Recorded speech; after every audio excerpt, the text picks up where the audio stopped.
Est-ce que, au ciel, il y aura une activité sexuelle? C'est une question que beaucoup se demandent, parce que, d'autre part, lorsqu'on regarde l'Écriture, on voit que souvent, le ciel est décrit sous forme de mots sensuels. Par exemple, le Cantique des Cantiques dans la Bible décrit en fait le paradis.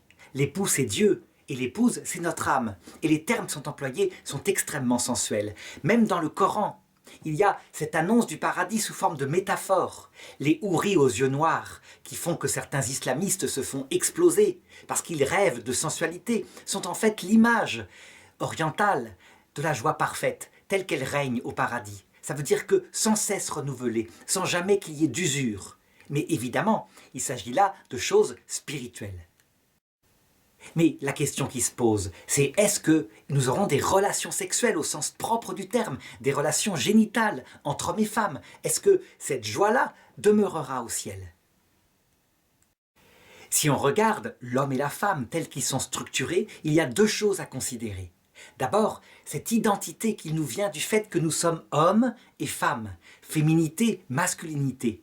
Et ça fait partie de notre être. Ça influence même notre âme spirituelle. Peut-être pas pour tout le monde. Il y a des femmes qui sont très masculines, des hommes qui sont très féminins. Mais en tout cas, c'est une identité profonde de notre être. Et au ciel, à jamais, nous resterons hommes et femmes. Le Christ est homme. La Vierge Marie est femme. Et c'est comme cela.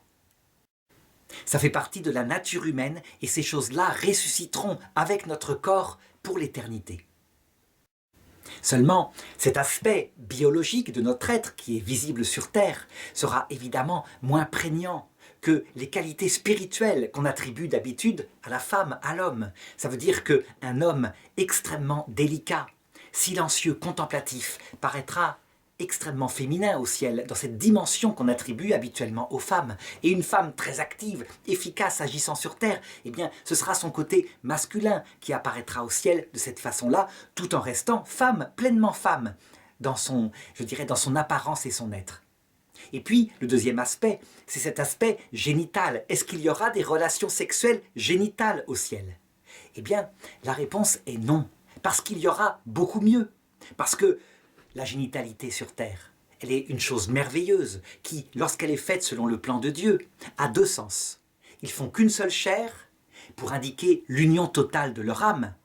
Mais malheureusement, quelquefois, il y a union de la chair et l'âme n'est pas du tout unie. Ça veut dire que sur Terre, parce qu'on ne voit pas l'âme de l'autre et la pensée de l'autre, ça peut être mensonger. D'autre part, ils font une seule chair parce que c'est source de vie, de fécondité biologique. Eh bien, au paradis, il n'y a plus les inconvénients de cette sexualité humaine. Ce qui est premier, manifeste au paradis, c'est la vision de l'âme de l'autre, justement, de ses pensées intimes, de toute sa vie.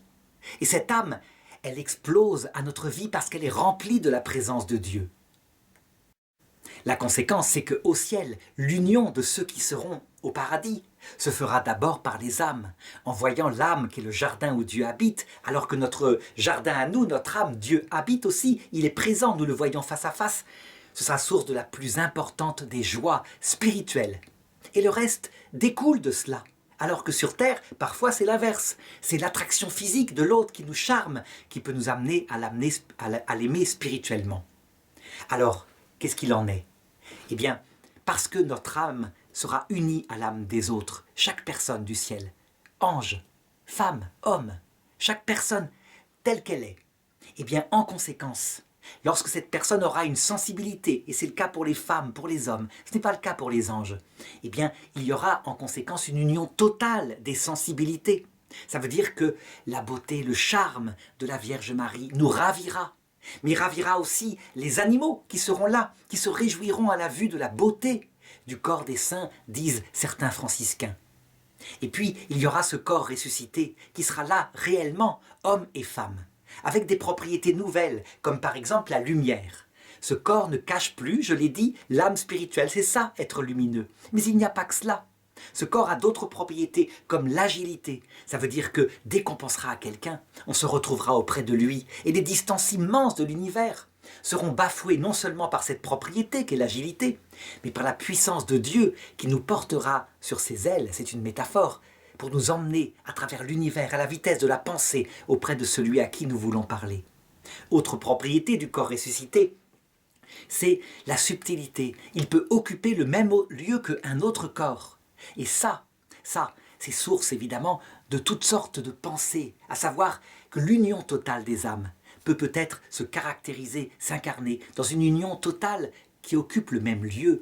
Ce n'est donc pas génital, c'est autre chose. Au point qu'on peut comparer l'union physique sur Terre un peu à la chenille et l'union physique du ciel un peu au papillon.